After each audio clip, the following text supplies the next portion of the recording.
In 2018, FBI officers came to search Gregory Rodvelt's property. The feds knew that the man was in trouble with the law, but they certainly hadn't expected to see this: a booby-trapped, upturned hot tub.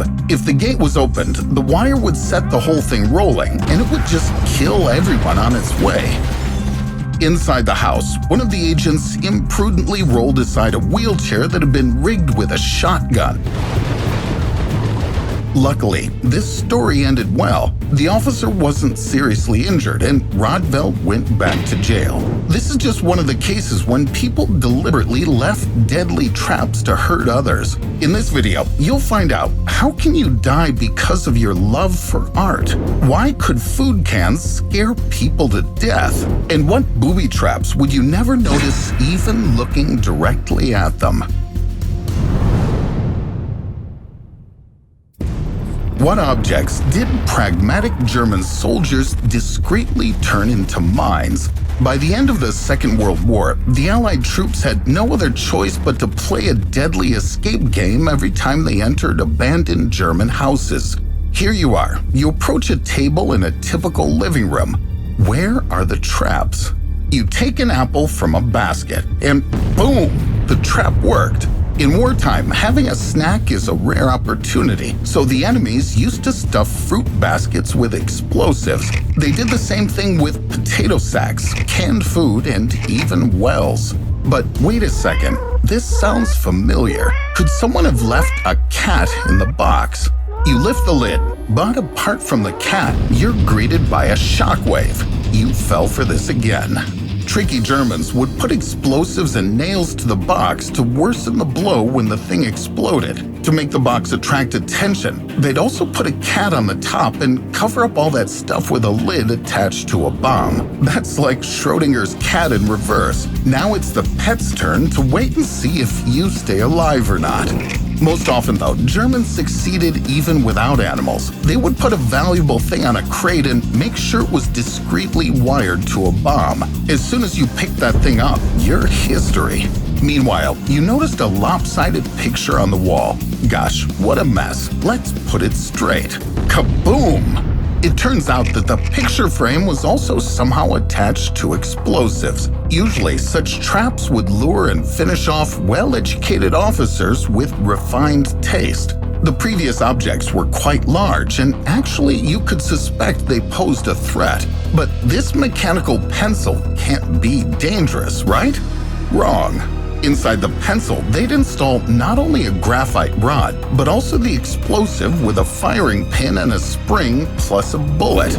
A soldier would twist the shaft, it would explode, and the guy would die, never getting a chance to pose with the V sign. However, not only German soldiers knew how to create lethal booby traps. Halfway around the world, their allies made clever devices using their knowledge of electricity and chemistry. How did inventive Japanese soldiers disguise booby traps? When you enter an empty hut, you run straight into the first trap. The soldiers installed a bamboo stick under the floor with its tip cut into two parts like tweezers. Each part was equipped with nuts and wires, connecting the battery with the explosive. When an enemy stepped on the stick placed on top of the trap, the nuts came into contact and detonated the bomb. This trap could be found even under the stairs or small bridges. But let's get back to the hut. In the mid-40s, a flashlight was a sheer luxury. But if you only decided to turn it on, the only thing you could see was a bright light at the end of a tunnel. This blinding booby-trap flashlight consisted of explosives, a battery, and metal balls. The Japanese even made light bulb bombs, exploding radio receivers, and killer record players. There's one item left, an umbrella cane standing in the corner. Well, I doubt you can rig this one. And that's true, there is no bomb. However, when you open it, a burning fluid flow would come down on your head. The Japanese managed to fit a whole chemical lab inside such umbrellas. When somebody opened it, a small vial of acid would break and ignite the special mixtures burning at very high temperatures. The victim had zero chance of surviving a severe burn like that. But if you think you've seen the most sophisticated traps and are perfectly safe now, wait until I show you something new. The unrivaled masters of this craft are not to be messed with. What items did Vietnamese partisans use to make booby traps? During the Vietnam War, you'd often have to struggle through the jungles, and there the soil itself would try to shoot you down. No, this is not black magic. Partisans used to put bamboo sticks into the ground. Each stick contained a nail and a cartridge. When a soldier stepped on the cartridge, the nail penetrated the percussion cap and the bullet shot through the poor fella's foot.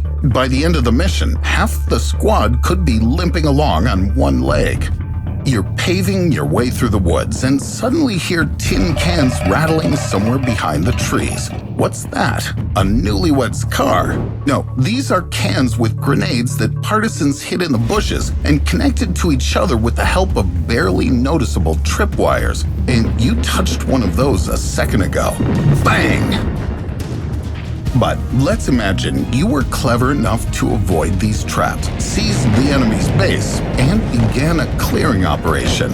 During the war years, partisans noticed that Americans had a habit of ripping local flags off and replacing them with their own. That gave them a new trap idea. Here you are. You approach a flagpole and pull on the halyard. While you're lowering one part of the rope and the flag down, the other part goes up, together with a thin wire that rips out a grenade pin hidden in the ground near the flagpole. Uh-oh, you lost again, and the flag went even higher above the jungles than it originally was. But sometimes, Vietnamese partisans didn't even want to waste their cartridges and grenades on their enemies. They often created effective booby traps without any munitions at all. How did the Vietnamese make invisible booby traps out of the materials they found right in the woods? Even if you wave metal detectors around with both hands, you won't survive these booby traps because there's not a single ounce of metal in them. At some point, your foot will just sink into the soil, and you'll feel a pang of agonizing pain coming from the sole. Partisans used to dig knee-deep pits in the ground where they would stick punji, sharpened bamboo branches, into the walls and the pit bottom. Punji would pierce through any foot that fell into the trap. If the victim tried to quickly yank the leg up, the branches inserted in the pit walls would only get deeper into the flesh. Injuries of this sort often led to gangrene and foot amputation. There was an even crueler trap which, instead of permanent disability, caused sepsis and slow, painful death. Vietnamese partisans also dug deeper, human-sized pits. They greased punji with excrement and fixed them to the bottom so that even if the enemy somehow survived, they were anyway doomed to die of infection in a week or two. Enough is enough. Let's rest for a while. You take your backpack off and throw it to the ground in front of you. The next moment, you hear weird rustling in the bushes. What's coming?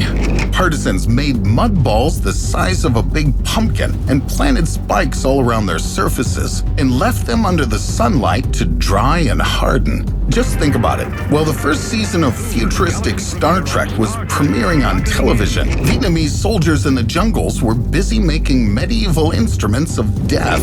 In the end, they hung the spiked mud balls on the trees and waited until a random victim grazed the tripwire with their foot or backpack. And even if you wisely stepped aside when you heard the rustling, you're still close enough. No way to escape.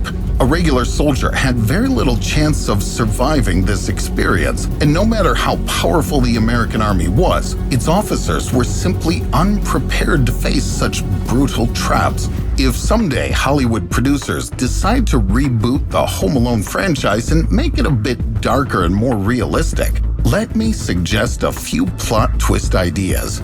If our smart kiddo has all these booby traps, he'll easily defend his house even if Navy SEALs try to break in. But maybe he could replace some of these booby traps with the world's most painful plants. Check out this video to find out which trees and flowers you should never touch.